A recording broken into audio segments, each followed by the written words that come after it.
Good evening and welcome to the couch. You are on the couch with Sharita, Hindsight Media Radio 103.5 FM, where there is always something good to talk about.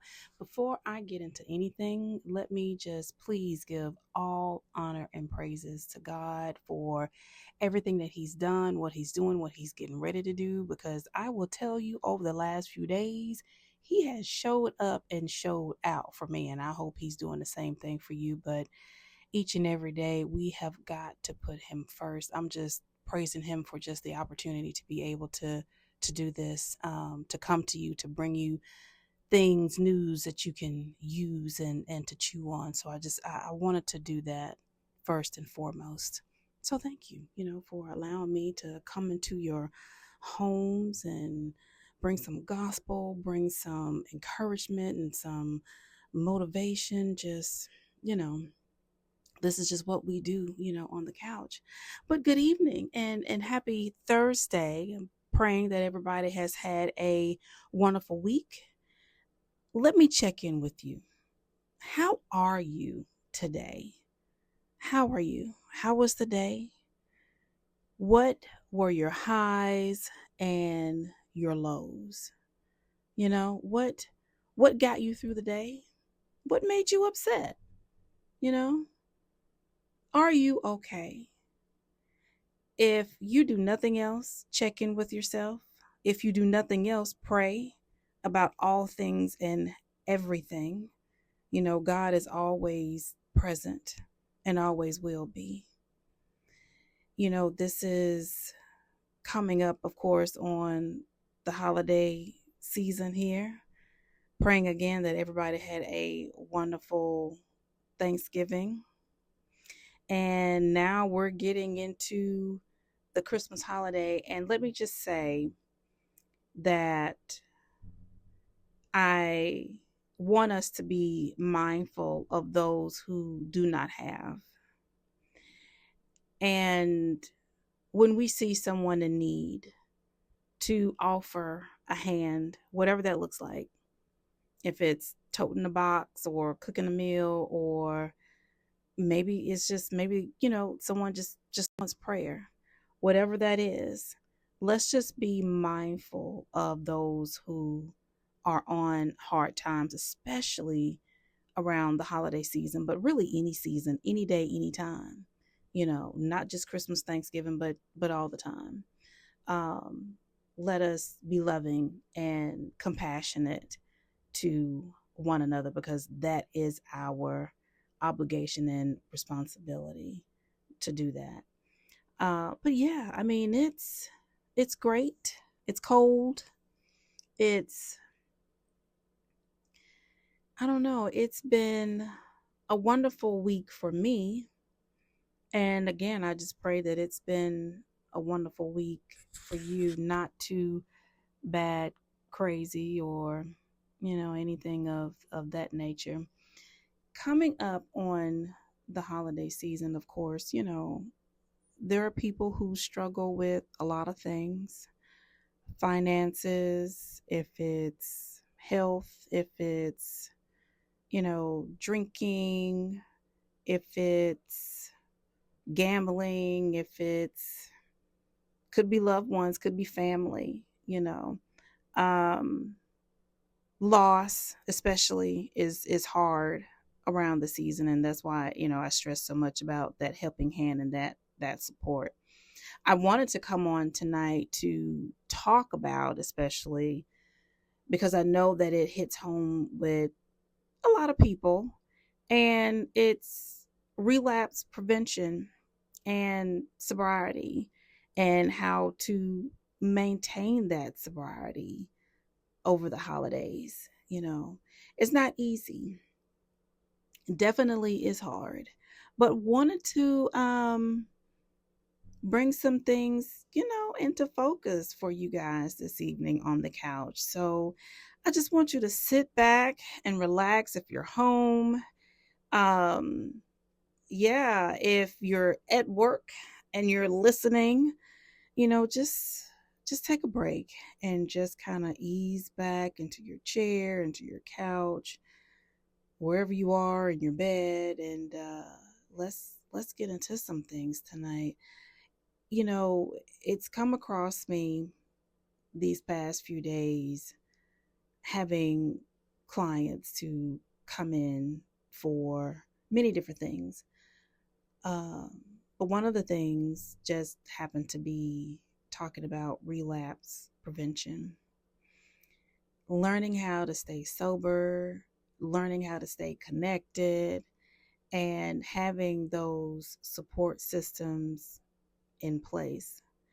So just kind of wanted to show my level of support by giving you some things that you can do to help during the holiday season, because again, it's not easy.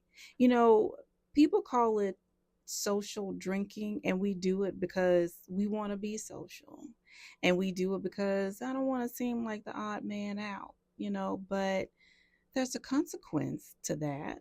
You lose maybe years, months, days, or weeks of sobriety. That's one consequence. That's starting over.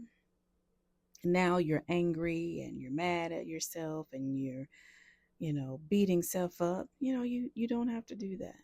Things happen, and we get it. Or maybe you start back drinking and now you're sick. Maybe you start back drinking and now there's trouble in your relationship or marriage, or, whatever. But wanted to give you some things that you can kind of chew on and use to help you stay in the zone when it comes to your preventing your relapse and staying in your sobriety. So let's talk about it.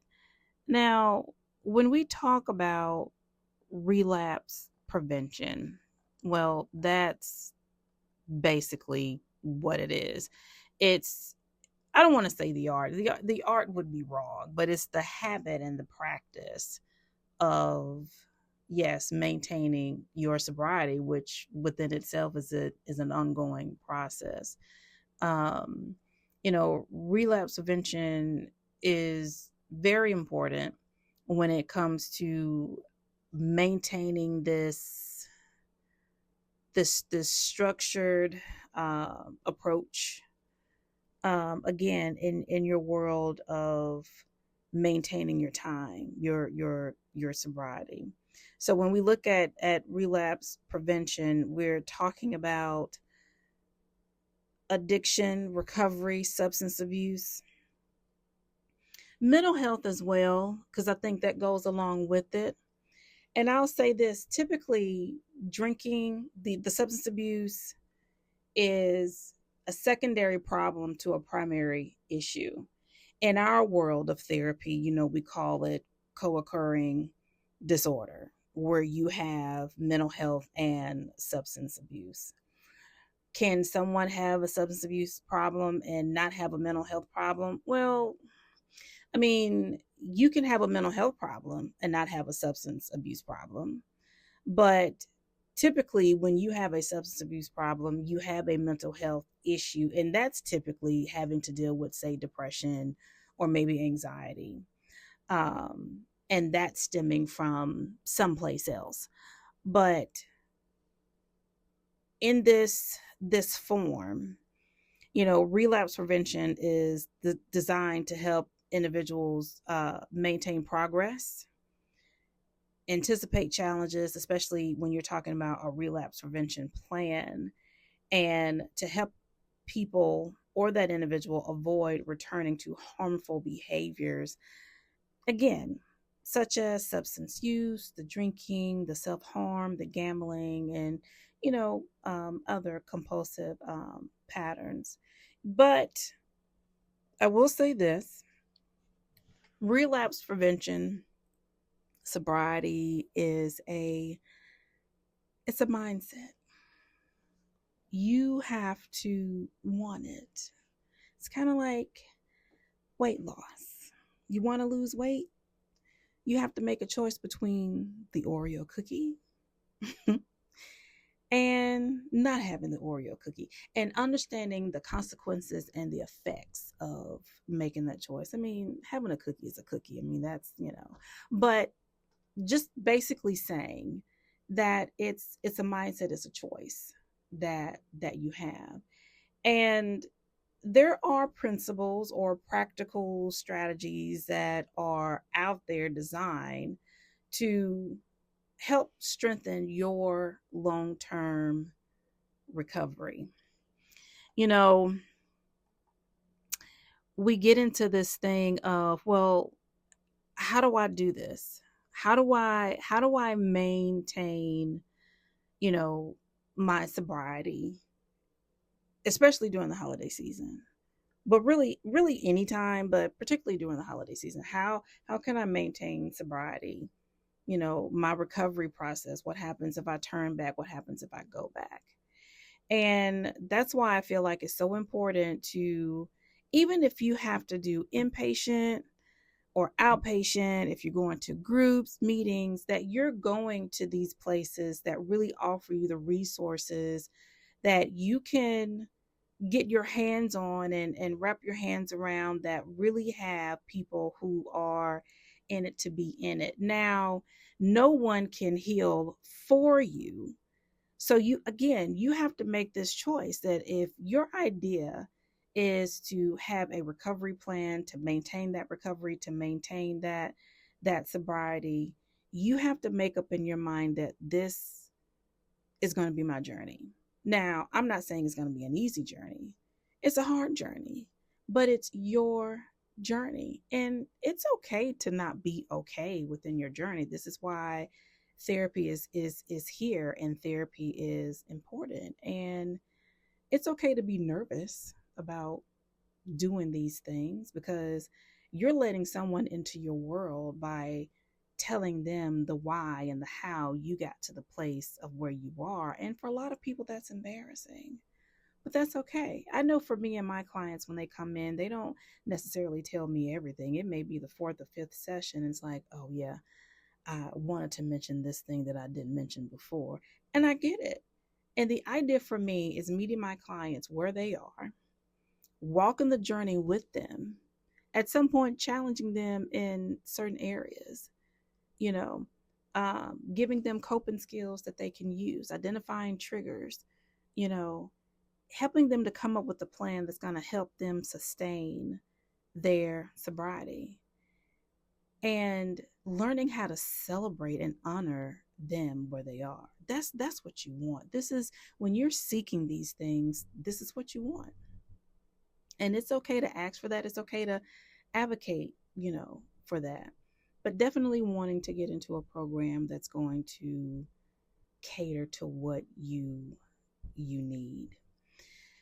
So, in looking at the holiday season, and this is something that you can carry throughout whenever. It didn't necessarily have to be Christmas. It could be Easter. It could be whatever. But, this is you maintaining your sobriety. And I want to go back a little bit when I talk about honoring you. Even if you've had sobriety for 6 hours, it's okay. Honor you. If you've had it for a day, hey, you've been sober for a day. Because guess what? You have to start somewhere. I will say that when you celebrate, don't celebrate with a drink. Don't go to that friend who you know is a drinker and celebrate with them that you have a day sober, or, a few hours sober. We want to find non-drinking ways, non-drinking coping skills, non-drinking celebratory, ideas. Um, but the most important thing is holding yourself responsible and accountable. So, definitely want to get into some things tonight and give you some resources in the end that's gonna, feed your soul, feed your spirit. You know me, I'm always ready and gung ho when it comes to these things. So I really do pray that this segment really does bless you, and it gives you what you need to get through this holiday season, because you're not alone. You're not alone, when it comes to things like this, or maybe it's loss, maybe, um, you're having to go through grief. Maybe during this holiday season, this is a season where your loved one isn't here. Maybe it's the first of that holiday, where the table looks a little different this year, but that's okay. We get to celebrate the life, and we get to honor them for the life that they lived. So I just wanted to throw that out there. But this holiday season, you know, again, can be a joyful time, but can also bring some stress, emotional triggers, family conflict. But what holiday is not complete without family drama? I mean, I'm just saying. I'm just saying. Grief, financial pressure, um, you know, social events where substance abuse, or where substance use is common, and typically, being around family and different things of that nature, where that pressure is relatively strong. But planning ahead is one of the most effective ways to protect your recovery, because remember, this is a process and it's progression. Don't beat yourself up. Don't give up if you mess up. It's okay. It happens. But definitely want to give you some things and tips, that you can use. Remember, the goal is not perfection. It is preparedness. And it is. Always have an out. Number one. That's like the number one rule. That's the thing that I say to everybody. Have an out. What is your out? What are you doing? You know, I bought this pen, and it's a social battery pen. I don't know if I've ever talked about this in any other segment, but it's a social battery pen. And you have different percentages on here, like what, 15, 25, 50, 75, and 100, or, whatever. Some of the pens have the emotion, the faces on them. I can't exactly remember which one mine had. It may have had the faces, I think, but it's kind of like that. Your social battery kind of dictates your block of time. So in talking about having an out, what's your social battery in time like? Are you staying for an hour, 30 minutes, 15 minutes? Is it just a hi and bye? Let me get a plate and, I'm gone. What does that look like for you? But always have an out. I do believe that when you can come up with a plan, that's going to be more helpful to you than getting there and being in this frantic, because you already know that there's going to be drinking, but you go because it's family, it's friends. I kind of want to hang out. I probably wouldn't test the waters if you're not ready, but some people do because they feel like it's just one drink. I think I can handle one drink. Now, granted, if you can do that, and some people can, but you have to know you. And if there's ever any doubt, I just say no. Just don't do it, because you want to leave the same way that you went in, which is sober and still on your plan. Having a sponsor is important too, but having a sponsor who's ready to change, who's accountable, because you need someone who's ready and walking that journey. I remember watching the movie Flight with Denzel. If you haven't seen it, please watch it. I've recommended that movie to a lot of my clients who come in for substance abuse counseling. And of course, he's an alcoholic in this movie. He's a pilot. But he, at some point, he runs into this young lady who's, also dealing with substance abuse. And of course, they get together, they befriend each other, but she realizes, because she's going to these meetings and she's doing her thing. She's sober. And I don't remember if she ever says anything about her sobriety as far as like how much time she has. But she sees that he's just not ready, and her thing is, I'm ready. Like I can't be in whatever this is because I'm ready. And he's like, no, don't leave, don't go, stay here with me, this and that and the third, and she's like, yeah, I can't. You're bringing me down. So that's what you want. You want someone who's going to hold you accountable. You want someone who is, you know going to kind of hold your foot to the fire in this thing, and keep you reminded and grounded, who is going to show up for you, but challenge you to show up for yourself as well. That's what you want. Not someone who's like, yeah, you can have a drink, it's cool, it's fine, I'll just pour you a little bit, or you know what, it's not an alcoholic, but you can have one anyway, because that mimics drinking, and that's a trigger. And I think it's so important, even in that, to know what your triggers are. So let's kind of talk about some things here. So when it comes to being prepared, know before you go, know your triggers before they show up. Because once you have the trigger and the trigger's here, what do? You know, at this point, maybe anxiety is setting and you're frantic, and it's like, okay, you know what? I'm just going to have a drink and deal with the consequences later. Well, if you have 20 years, 20 hard, long survival years, blood, sweat, and tears, 500 meetings that you've had to push through, that one drink that you can't handle, guess what?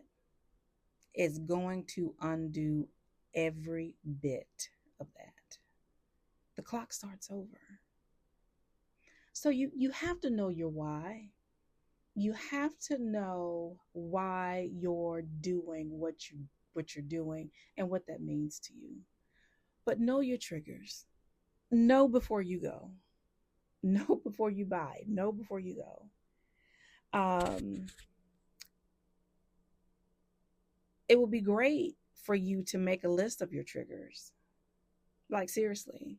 And especially if you're new to the world of recovery and sobriety, make a list of your triggers. Know what they are. Well, I'm not sure if I know what my triggers are. Okay, well, what caused you to drink in the beginning? And what has caused you to take a drink, every time that you have one? What is that thing that's caused you to do that? It could be stress, it could be money, it could be, whatever. That's a trigger. Know your triggers. Some common triggers, or common holiday triggers, being around family members that drink, family members, friends, whomever, you know, and we're mostly around family. We're around friends too, but typically we're around family a lot. But just being around people who drink, or use, if it's drugs and alcohol. But being around those family members who indulge in substance abuse, feeling pressured to celebrate. Remember, it's like, yeah, you can have a drink. It's just one. You'll be fine. I'll pour you a small smidget of a glass. Yeah. Think about 20 years. Think about the one day can undo all of that. Loneliness or missing loved ones. Again, remember, I talked about that grief. I talked about that loss. Mom, dad, sister, brother, auntie, grandma, whoever it was that you were close to, they're not here anymore. So the table, the living room, it looks different. Celebrating looks different. Losing that loved one can be a stressor that, or trigger, sorry, that grief. Could be a job loss, could be any kind of loss. traveling, maybe you've gotten out of a particular routine, you know, the planning can be stressful. I know traveling for me can be stressful when you have two kids who, which they don't do it much anymore, will argue over what to play on the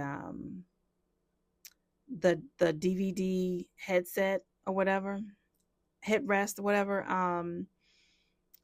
Like I said, they don't do it much anymore, but they used to. So they've calmed down. But when you're having to travel with kids, who are just loud, but they're kids, that could be a trigger. Financial strain. Um, I know, again, during this time of year, it's hard, and um, the purses and the wallets, they don't weigh like they used to weigh anymore. I mean, things have gotten tight. Some people have lost their jobs. People have lost their homes during the government shutdown. You know, that's it's this season is going to look a little different for a lot of people.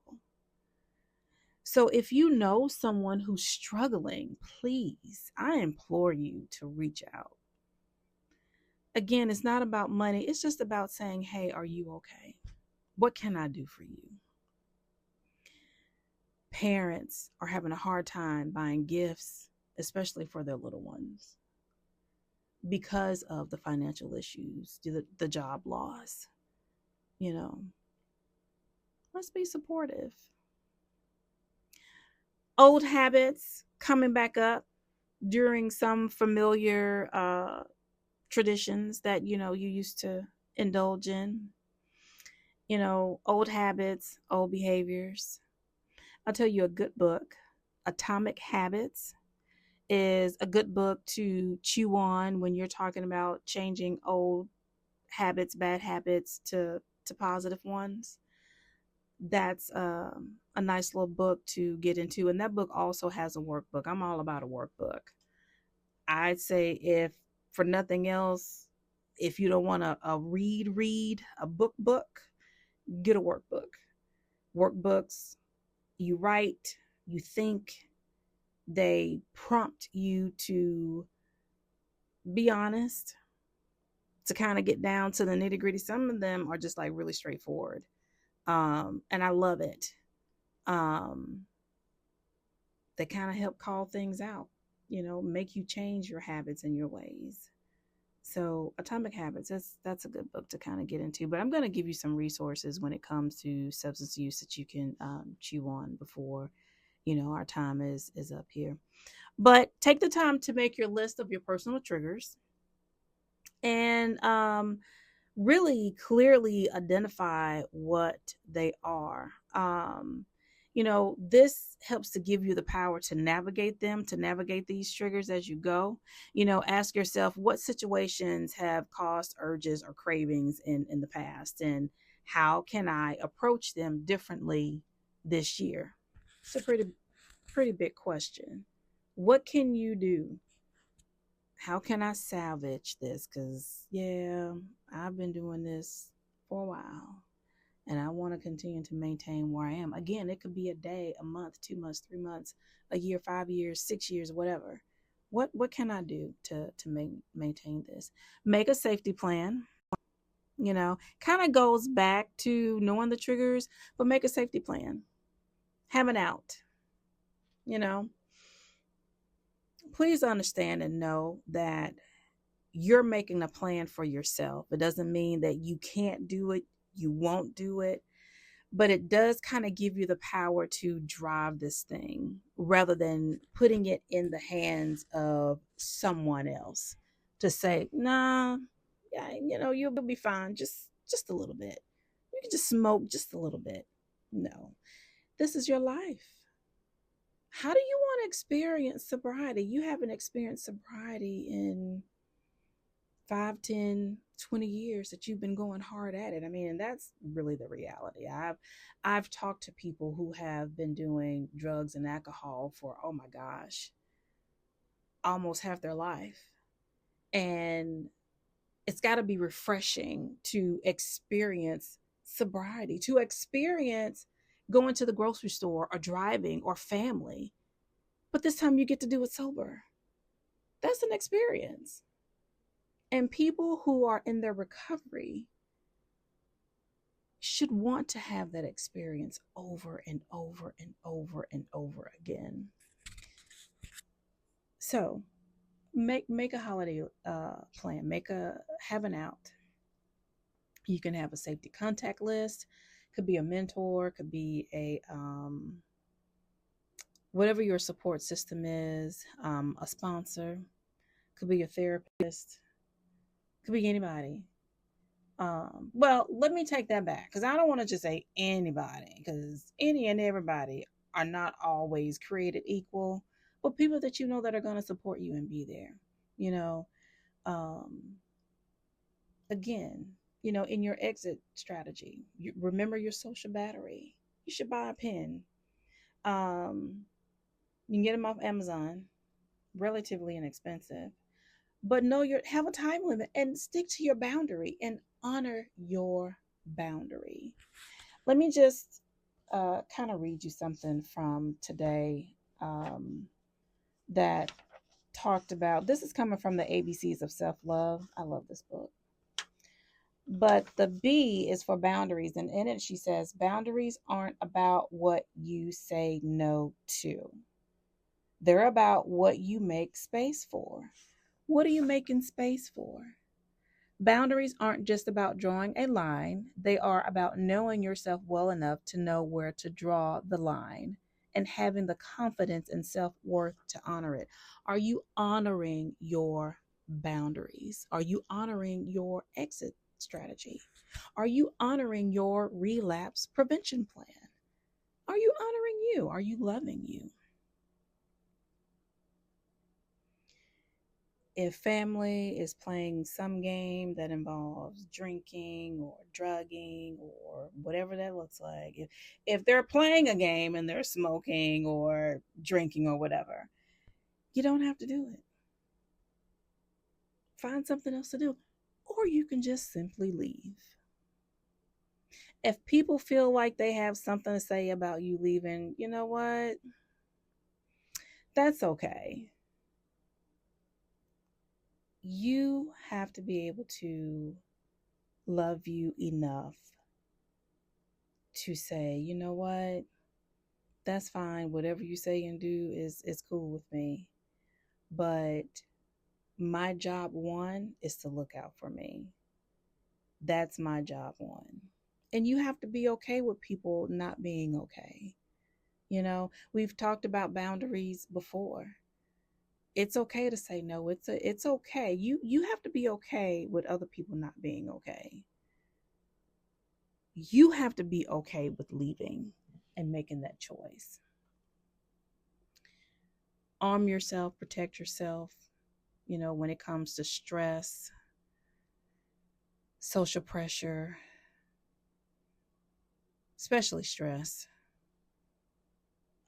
getting enough rest, enough sleep, exercising. Again, this is all involved in how you would maintain your sobriety, holidays or not.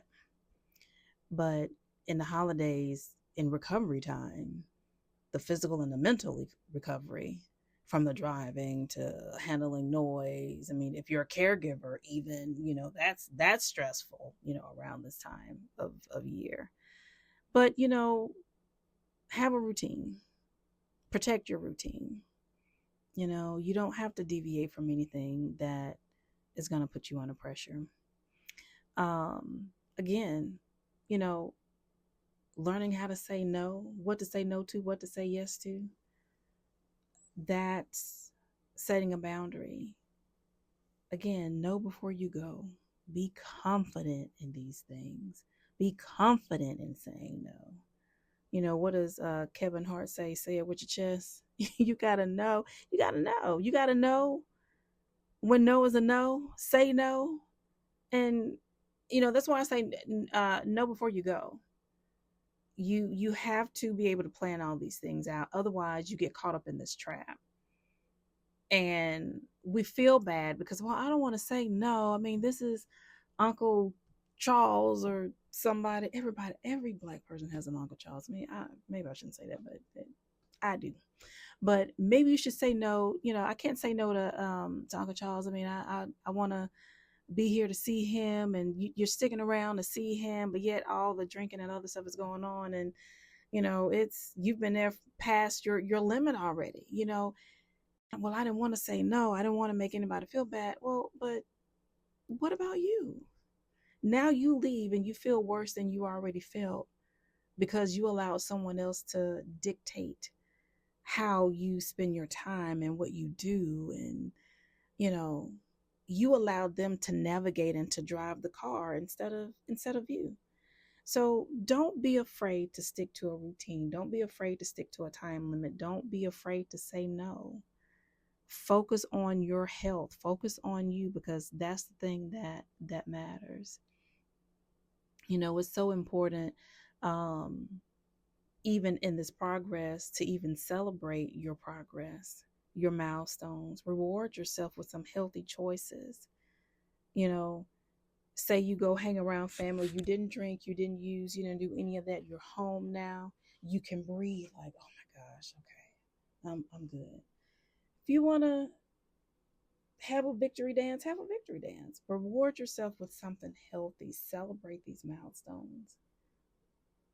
A lot of people remember these dates when they took their last drink or did their last drug. And it's been, again, a day, 2 days, 3 months, 4 or 5 years, whatever that looks like. And this is their anniversary.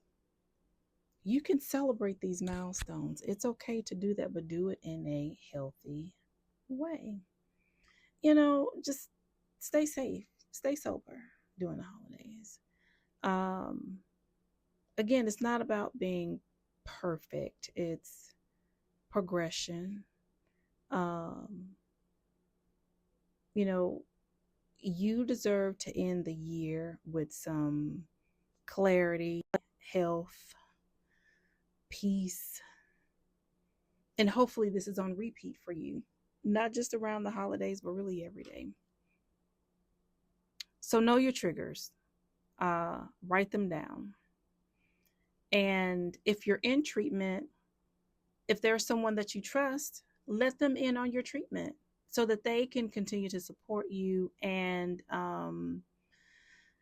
hold you accountable um, for these things. I wanted to get into understanding relapse prevention. Now, the importance of having relapse prevention is so, of course, you can maintain your level of sobriety. In relapse prevention, there are typically three phases. There's the emotional, the mental, and the physical. The emotional relapse, we talk about stress, isolation, poor self care. The mental, romanticizing past behaviors. The physical relapse, um, returning back to the old behaviors. And these relapses will typically lead you back to the drinking or the using. That's why it's so important. And excuse me, let me kind of correct something. The stages of relapse, not necessarily, when I say relapse prevention, but these stages of relapse of emotional, mental, and physical can lead you back to, again, the drinking and the using. I kind of wanted to reiterate that and kind of correct myself, just to make sure that I wasn't like misleading or anything. But um, these things can lead you back to the drinking and the using. That's why it's so important that you go into therapy or a place where you can get some sort of of support for yourself. Don't be afraid of therapy. Therapy is good and it helps you to heal and digest some things. Because again, a person with a substance abuse problem is suffering from some sort of mental, emotional, um, or even physical. It could be a medical condition. Maybe there's a terminal illness. Get the help and the support that you need for yourself. Because again, your drinking and your using is really a secondary problem to a primary issue. So you have to be able to recognize the signs. I'm having an emotional relapse. I want to go get something to drink. I feel like I need to smoke. Same thing with the mental relapse. Man, I am so anxious right now. I'm so depressed. I'm angry that my friend and my loved one passed away. You know, could cause you to use, could cause you to drink. There's the physical relapse, the terminal illness. Maybe something happened and you return to some old behaviors like gambling or something. That could bring this back on again. So again, triggers, knowing these things is going to help carry you a long way. So when we talk about coping skills 101, deep breathing, grounding exercises. Stay in the here and now. When you become stressed, when you're in that place with family, friends, and they're doing their thing, go to an area where you can I just need to count. I just need to breathe. Let me go outside and get some of this fresh air. Let me go play in the snow if it's snowing in your area. I'm okay. I'm safe. I have my my toolkit of emergency contacts, people I can call. Let me reach out to someone and let me have an apple. Let me go crochet. Whatever that is. Let me go for a walk. Replacing the old behaviors with newer ones. But those are just some of the coping skills and things that you can do. The deep breathing, the relaxing, the healthy distractions, reaching out to support. Instead of drinking, what can you do? Go outside, go for a walk, go to the gym, whatever that looks like. Read a book, get your workbook. If you have a relapse prevention worksheet from your therapist or something, work it. It's okay. This is how you develop these things over time, and it's going to carry you a long time. It's going to carry you a long way. And you're learning how to replace the old with the new. So when things come up for you, you know what? Let me not smoke that or drink that. Let me find something else better to do. Again, it's progression. And it helps you to build a support system to and joining let's just say a support group. Again, sticking to a routine. These are some things that you can do. Again, going to your why. Why am I so hard into this relapse prevention? Why am I digging my heels into this sobriety? Well, because sobriety matters. Relapse prevention matters. But why though? Well, because number one, it promotes good long-term and healthy recovery. It should. It reduces guilt, shame cycles. It helps to build confidence and resilience. It helps you to understand your mental, emotional behavior patterns. And you have tools to handle life without, having to return to some of these unhealthy habits.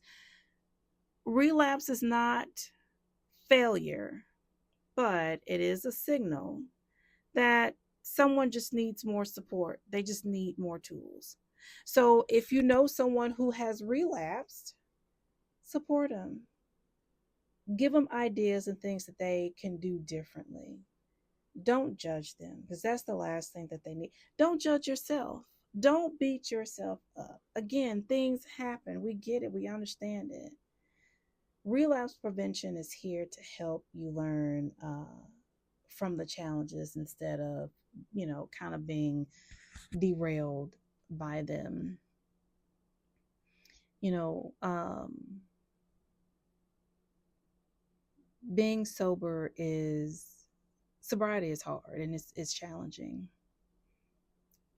And I guess if it were easy, I guess, I don't know, we would all do it. We wouldn't have the challenges, you know, or we really procrastinate if we knew, this is just an easy road. I can skate by this. I don't know if we would have really any growth from it. But you meet the challenges, you welcome the challenge, and that's okay. This is part of life, in your journey, where you start to learn more about yourself, how you want to experience a sober life. So if the idea and the meaning behind it is to stay sober, here's what that means. If you don't know what staying sober means, here's what that means. Avoiding alcohol and drugs. I mean, what are your intentions? Think about what your intentions are. Think about the consequences of not avoiding these things. Have some self-awareness. Even if you're in therapy, it's okay to ask your therapist for worksheets and books and different things. What can I do more of to maintain this level of sobriety? Look into your stress levels, check your behavior patterns, how you eat, how you sleep, because that can affect your overall mental health. Build on some new coping skills. Uh, your support system, boundaries, self-care, and just really being honest with yourself is kind of the biggest thing. Just really being honest with you about what you can handle and what you can't. Um, if someone is asking you to use or drink, what can you say? Well, in the short form, no thanks, I'm not drinking tonight, or I'm good, I don't need that. No, I don't want to drink tonight. I'm trying to work on my recovery. Be honest. Be honest and assertive. There is a assertiveness workbook, of course, on Amazon. Um, it's a black book. It actually says assertiveness workbook, and you can use it for this. It's good for the workplace as well. I use that book a lot. But just learning how to be assertive and setting boundaries, and not just with other people, but with yourself as well. Again, you have to be able to understand what it means to maintain a healthy sobriety, because you want to be able to enjoy these things with your family and friends, and you can. Now, if you yourself have a hard time being around people, then don't go. Don't put yourself in that situation. Um, if you want to invite people to your home, you can do that. Set a standard and say, hey, there's no drugs, alcohol over here, but you're more than welcome to come, but you can't bring that stuff over here. If people are like, well, you know what? I don't think we're going to come over there, then that's fine. It hurts. It sucks, because people are not willing to adjust for the sake of your sobriety. And that's the thing that you should also be aware of too. Because remember, I said in the beginning about having that support, and all people are not created equal in this particular scenario. You want people who are going to support you and, again, hold you accountable as well. That's okay. You can always find something to do if nobody wants to come. It's fine. That positive self-talk of that's fine if they don't want to adjust. Hey, I get to keep my 1 day, 2 days, 3 weeks, 6 months, 5 years, 20 years sobriety. I get to maintain it, and that's okay. So, I hope that what you've heard so far is, things that you can use. Again, not just the holiday season, but honestly, any season. This is information that you get to have to help you maintain some balance in your life because you're important. You're important. I mean, and not just sobriety. I mean, anything, your mental health, your emotional, your physical. You're important. You're important. I want to give you, of course, some juicy homework. I mean, what's a podcast, a segment without homework? You gotta have homework. So this is for you. Um, Sobriety homework for you. Strengthening your recovery. Um, and this is over the next 7 days or whenever. I mean, this is your homework, but daily check-in, 5 minutes each day. And it doesn't necessarily have to be over the course of the next 7 days, but I mean, you can use this throughout, honestly. But check in with yourself 5 minutes every day. You should be doing this anyway. Every so often, even throughout the day, you should be checking in with yourself.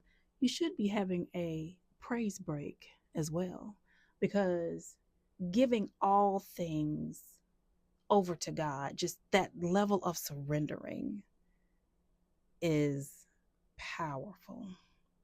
Fasting and praying.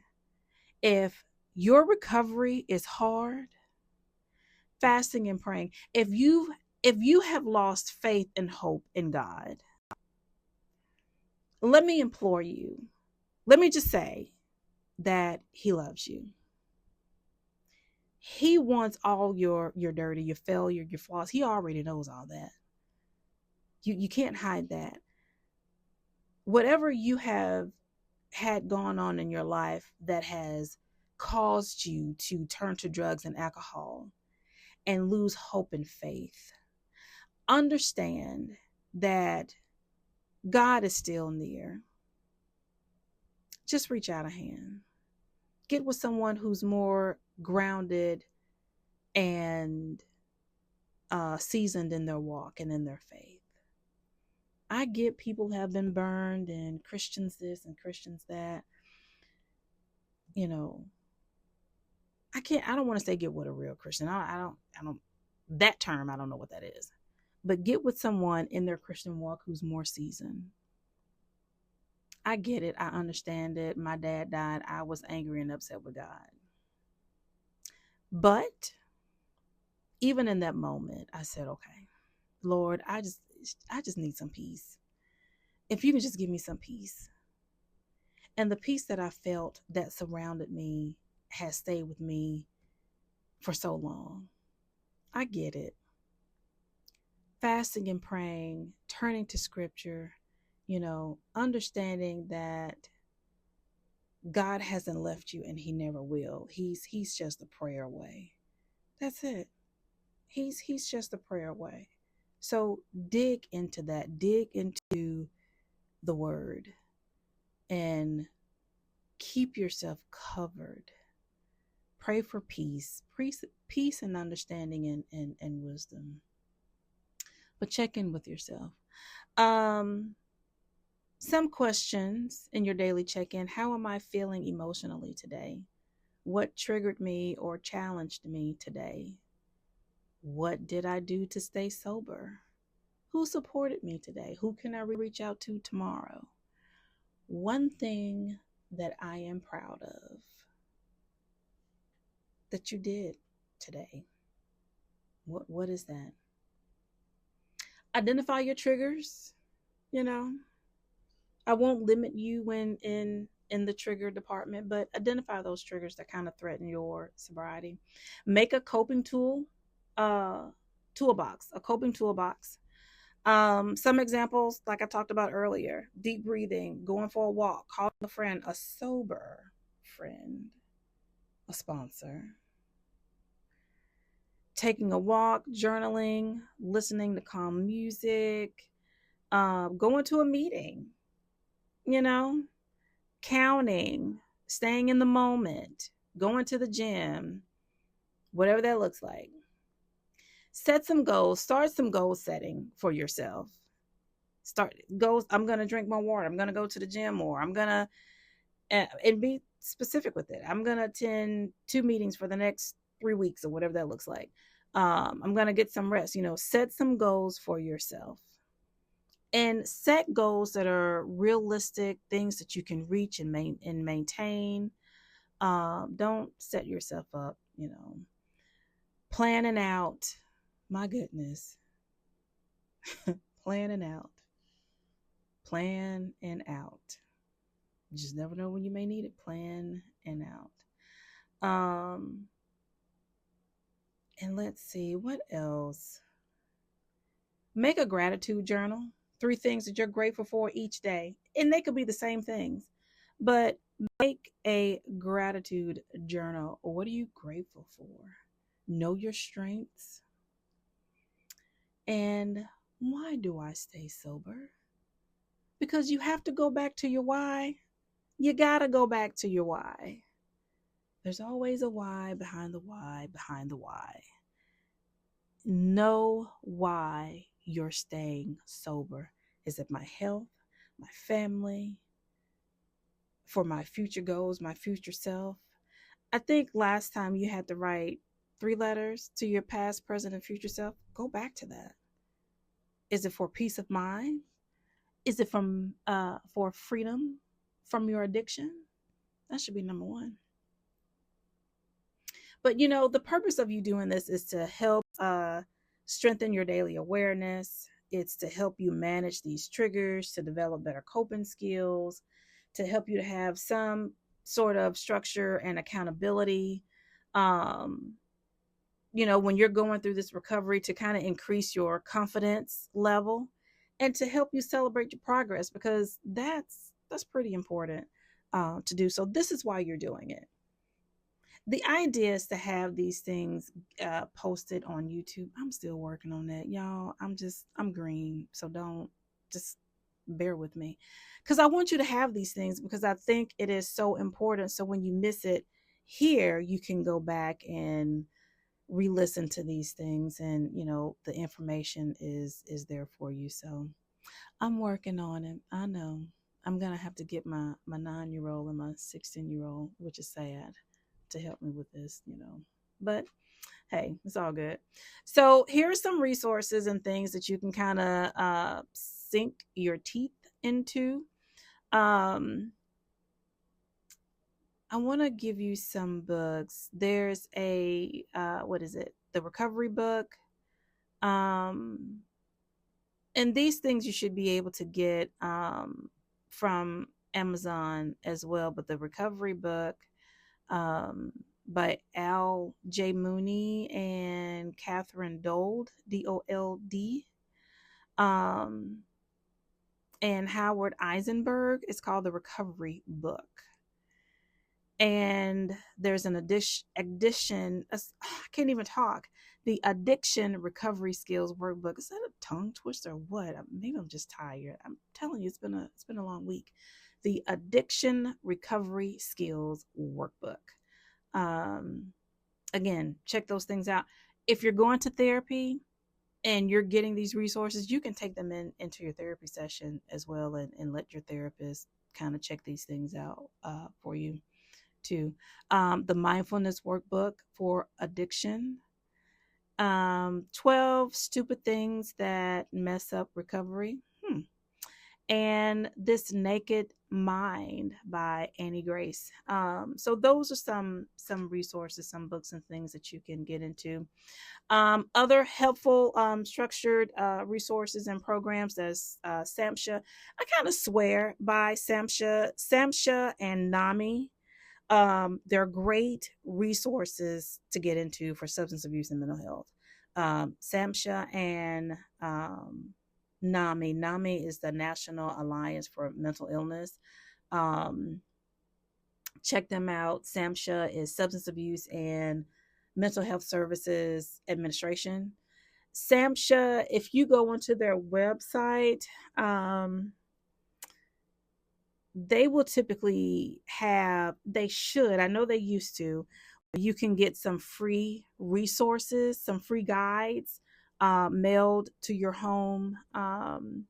They offer a lot of great stuff. And I want to say NAMI too, if I'm not mistaken. There may be a local NAMI in the area. I'm from Georgia, so wherever you're listening from, um, check those things out. Any workbook and guide, self-help book, work support groups, aftercare programs, your AANA meetings, those places. um, some people join like Facebook support groups and stuff. I just say make sure that you're checking these things out before you just kind of buy into something. It's kind of like picking a sponsor.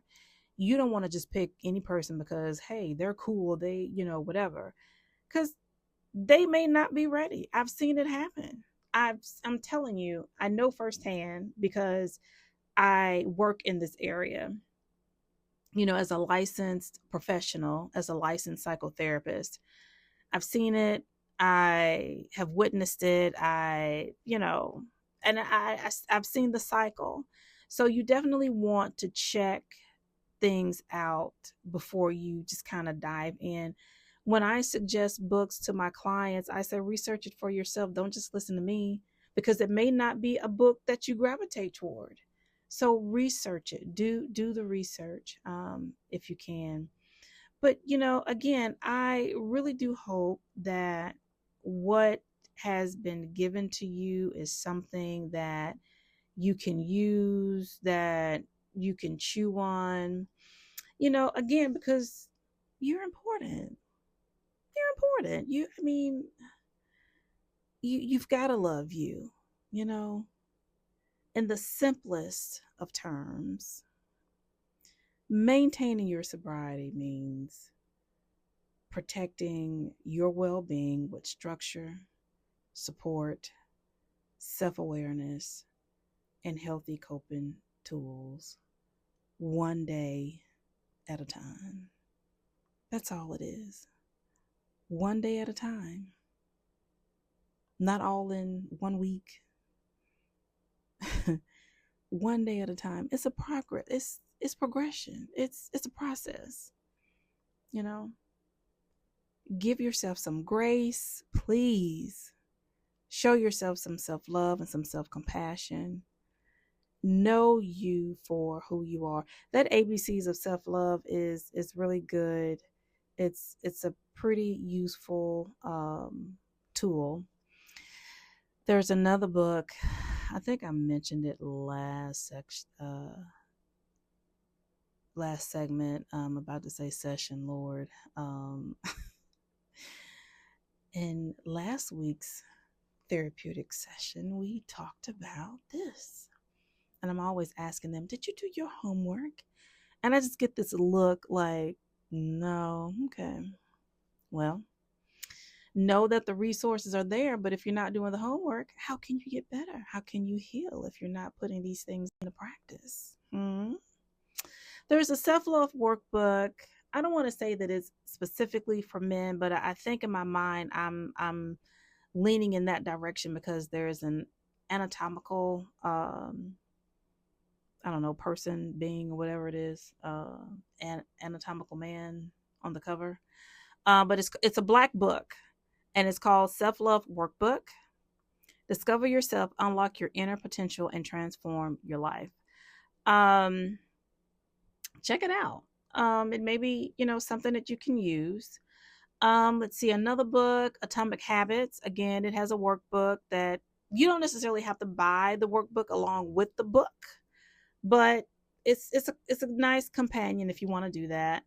The Mountain is You is really good. It talks about self-sabotaging, that inner self, learning how to heal, all those things. If divorce has put you in a space where you become depressed, I have not read his story, and I need to really do that because every time it comes across, I'm very interested. But Dwayne The Rock Johnson has talked about how he went into a deep depression after his divorce from his first wife. Again, I don't know the story because I haven't gone back to kind of read or research it. I've seen the headlines and I kind of know just a tidbit of what he has talked about, but not enough to like share, But if you know, then you know some of the bits that are probably in there. But if divorce has been the thing that has gotten you in a corner, Forgiving What You Can't Forget is a really good book to chew on. So the resources and things are out there. You just gotta put your hand on it. You know, remember your why. Remember why you're doing this, and understand and know what's important. But I really do hope, I pray, not I hope. I'm gonna have to change my verbiage. That's my goal for going into the next year, Lord's will, is being a better Sharita and just working on me, working on verbiage, and I don't know, just being the best version of myself that I could possibly be. Um, but I hope that this has given you something that you can chew on, that you're able to digest these things. Um, Drop me a line on the couch with Sharita1 at gmail.com. On the couch with Sharita, SHERITA, the number one at gmail.com. Drop me a line, ask me a question, because I would love to hear from you. I really would. And who knows, I may just put your question on here and we get to talk about it, or your whatever, your statement, or whatever, what your comment, whatever, because that's what the couch is for. The couch is for you to come, sit, relax, do. It's, you think about a couch, it's here. It's here for you. It's your healing place. I think one segment I talked about your chair. What's your chair? You know, um, what's your healing place? How do you want to experience life? Are you making goals? Are you working on you? This is what this is for. This is why I do this, because I want to see you succeed. I want you to be successful. If I never hear from you, the idea is that you've taken this stuff and you're doing something with it, you know, um, because you're it. You're it. You know, you were chosen for a purpose, and you should be living your life on purpose. You should be living your life with meaning. That's what this is about. It's not about how many people you can please. It's not about how many people you don't make mad. It's not about that. It's about you being the best version of yourself. That's what it's about. It's not about, well, let me put on a pretty dress or a nice pair of pants and go out and meet this person or that person, or be in this relationship or that relationship. Be in your relationship with God first. Seek ye first the kingdom of heaven, and all these things will be added. What do you want God to do and bless you with? Because God says my word goes out and it never comes back empty. Like, there's a purpose and a plan for all of this, and he has a purpose and a plan for you. What do you want?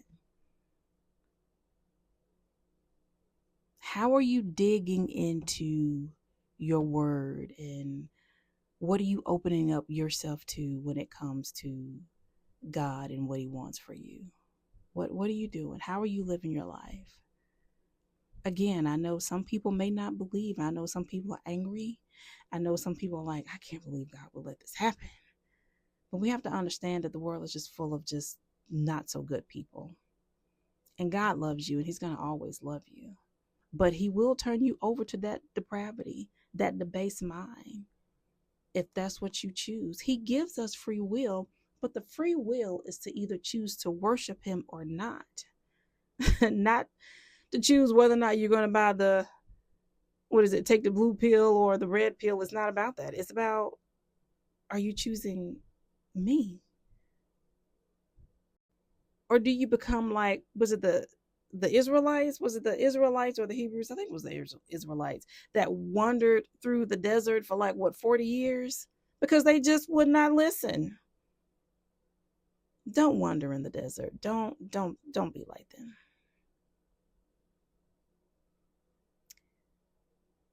Understand that he's here for you and always will be. I think it's Jeremiah. I want to find it for you.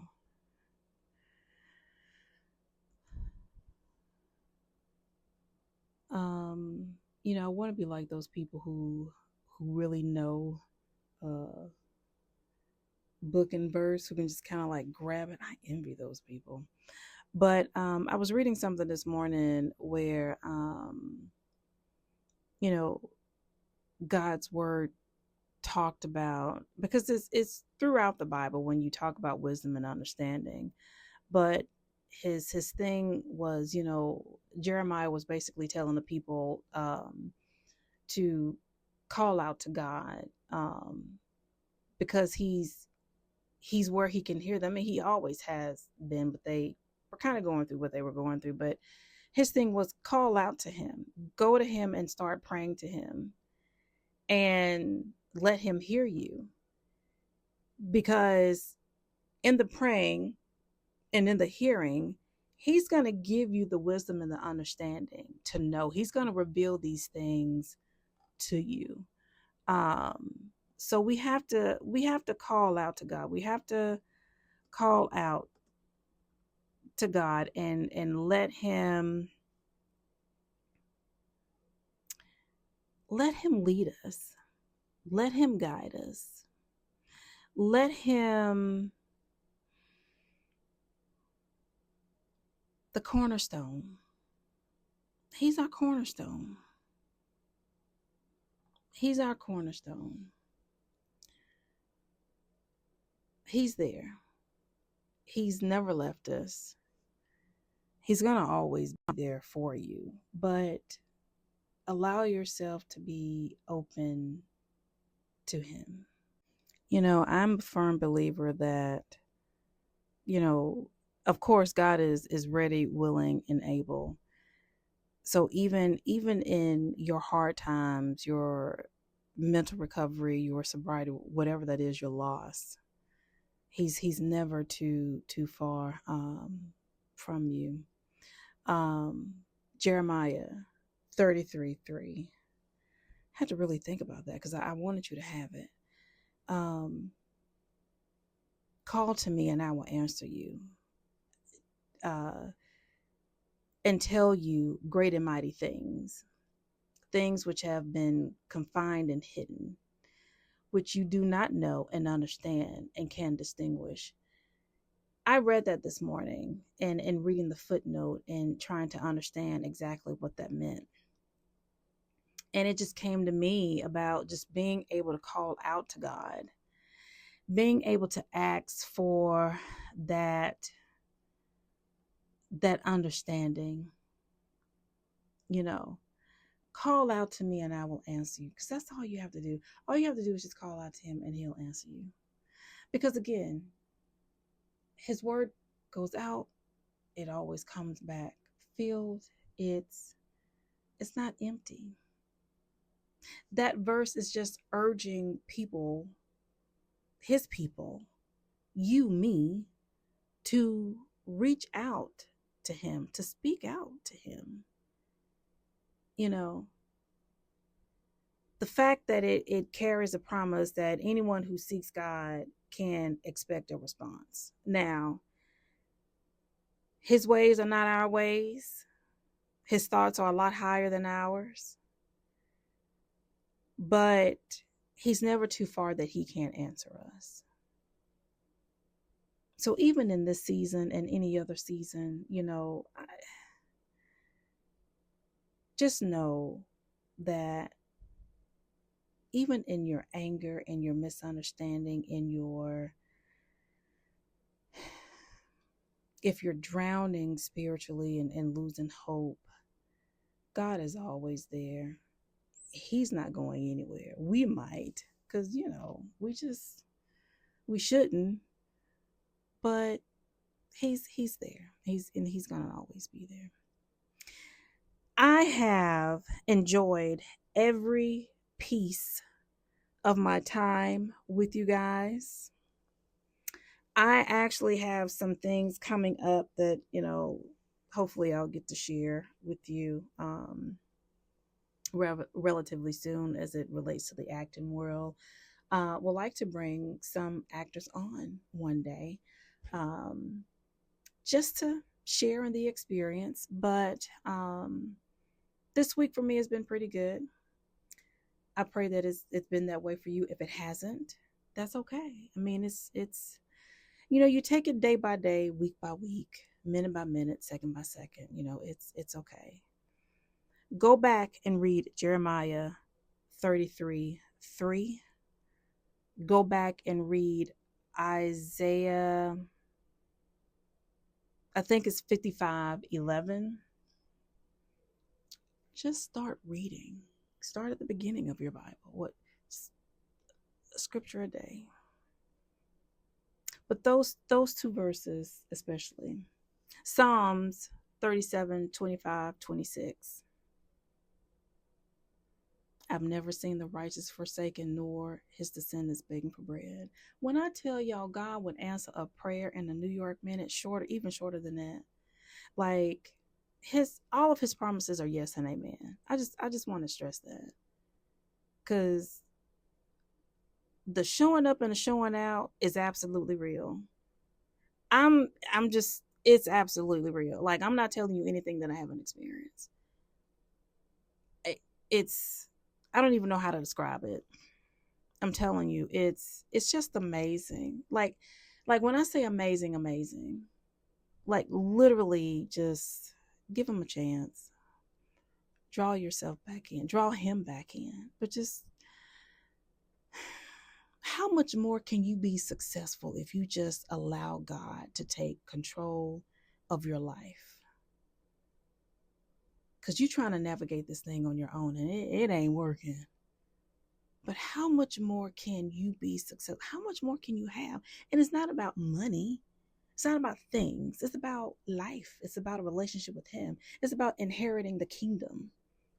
How much more of an overflow can you have if you're just obedient to the word of God? How much more? Think about that. Think about that. Think about that. Well, listen, that's my time. I love you guys. You're awesome. I appreciate you listening. Honestly, thank you. The short time that I've been on air doing this, I thank you. I thank you because you don't have to tune in every Thursday, but you do.